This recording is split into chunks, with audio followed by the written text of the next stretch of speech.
Hello and welcome to this week's Trading the Trend on Wednesday, the 15th of February. Last week we went short the US dollar versus the Japanese yen. And as you can see here on the daily chart, we did so at 130 yen and 85 cents.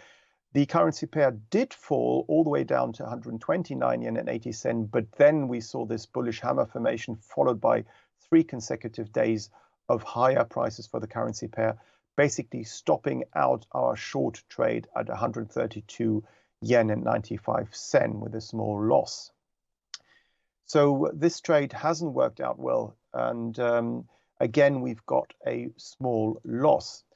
Now this week what I would like to do is to go short WTI, so crude oil, at slightly above current levels at $78.35.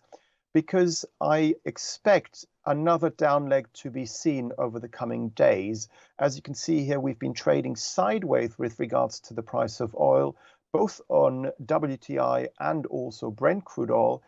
And every time we try to head into this resistance area, we fail. And we did so again at the end of January and just this week, again, slightly below this resistance area between $81.33 on this daily financial bet and $83.30.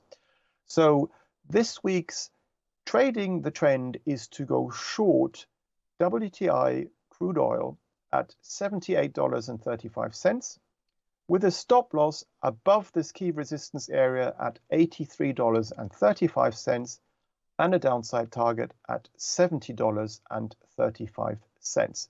So basically giving us a potential downside target of $8 and a potential risk of $5.